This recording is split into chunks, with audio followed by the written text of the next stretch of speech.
Did you hear what I just heard? Is he crazy? Where is our Lord coming from? Did he not take the course Playground 101?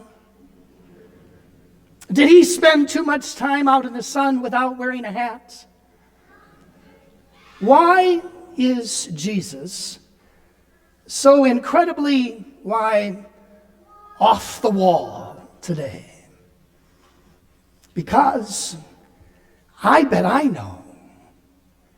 I think he said what he said today because he wanted to thin out the crowd. He wanted to get rid of the riffraff because the crowds were getting large. Everybody kept wanting to follow Jesus, and they wanted to follow him because, of course, he was doing incredible things. He was healing them. And then the best was yet to come. He was feeding them. And so the crowds got larger and larger and larger, to the point where Jesus couldn't even safely preach the message without having to get into a boat, as we heard just a week or two ago, and he had to strike out into the sea in order to be safe from the pressing of the crowds. Well, I'll tell you one thing: you want to thin out a crowd, start telling them to love their enemies and pray for their persecutors and turn the other cheek and walk the extra mile. You want to thin out the crowd? Tell them to stop judging and you won't be judged. Stop condemning and you won't be condemned. Forgive and you will be forgiven. That'll thin out a crowd. I wonder how many people left. Don't you? Better yet, a better question would be, should you and I leave? Because these are tough words. Jesus says, do unto others as you would have them do unto you. But really, if you're listening to what he had to say, he was saying more than that. He was saying to you and I, do unto others as you would want them to do unto you, and keep doing it to them, even if they might be doing something completely different, like hating you, or persecuting you, or speaking ill of you, or rejecting you. All of those things, certainly all of us have experienced. And our initial response, when that negative energy, that negative flow of life, when it confronts us, our automatic response is, it's to hit a certain button that I was informed while listening to the radio a couple of weeks ago. It's the most popular button on our remote control. Do you know what it is? Can you believe it? Somebody actually gets paid to do this kind of studying. But the most common button on our remote control that you and I use the most frequently, the previous channel button. Going back to where we were, watching what we were just watching, going back to the familiar. It's the button we use the most. And so when we are confronted with negativity, when the negative energy is flowing in our direction and we are being criticized, or we are being judged, or we are being condemned, or we are being put in our place, we automatically hit that button. We do unto them what they have done unto us. And so we participate, and we feed that negative flow of life. But it happens all the time. And I think it happens all the time because we're so familiar with the previous channel button. Do you know which button on the remote control is the least used button? Any ideas? Believe it or not, somebody gets paid to do this research. The pause button. the pause button. For whatever reason, you and I, when watching television, you and I don't like to pause. But I don't think it's just when it comes to watching TV that that's the problem or the situation. I think you and I struggle to pause when we are confronted with enemies and adversaries and that negative flow of life.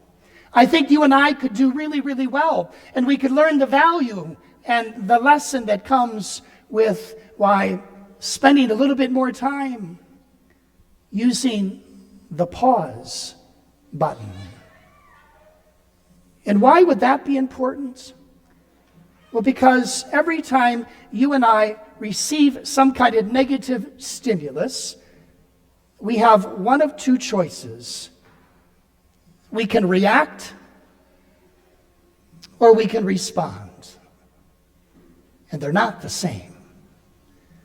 Reacting is instant, and we do it quickly, and usually it's retaliation. But when we choose, rather than to react, when we choose to respond, we give ourselves that pause that happens, that little space. And sometimes it's not much of a space at all, but nonetheless, between every negative or even positive stimulus that we experience in life, based upon what happens to us, there's always that space, that moment that you and I are given to reflect on what has just happened to us.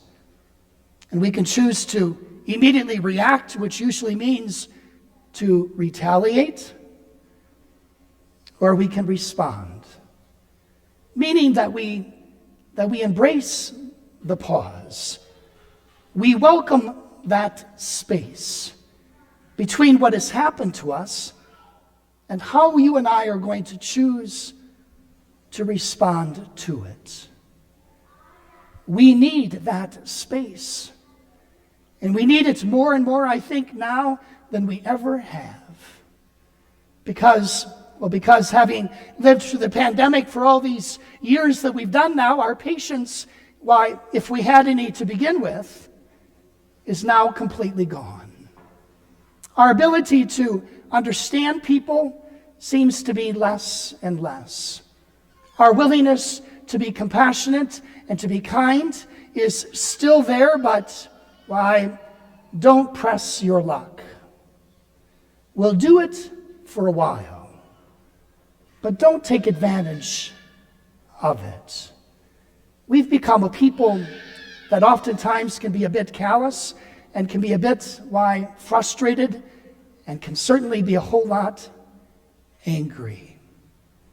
And I think all of that has happened because of a variety of things, certainly the pandemic being one of those major factors, but I think there's something deeper there, and that is we begin to realize that you and I are focused so much of our lives, and we've been taught to focus so much of our lives on this negative flow of life. And God knows there's lots of it. And we can choose to react by entering into that negativity, or we can choose to respond. Now notice Jesus in today's gospel doesn't tell us how to respond. Yes, he gives us some generalities. Pray for your persecutors, love your enemies, but he doesn't get specific, does he? I wish he would. Tell us a little more, Lord. What do you mean when you say love your enemies? What do you mean when you say pray for your persecutors? What do you mean when you say stop judging and stop condemning? What do you really mean there? Well, Jesus doesn't get specific because that's where you and I need to come in. That's the beautiful thing about embracing that space, that pause that we all need to do in life.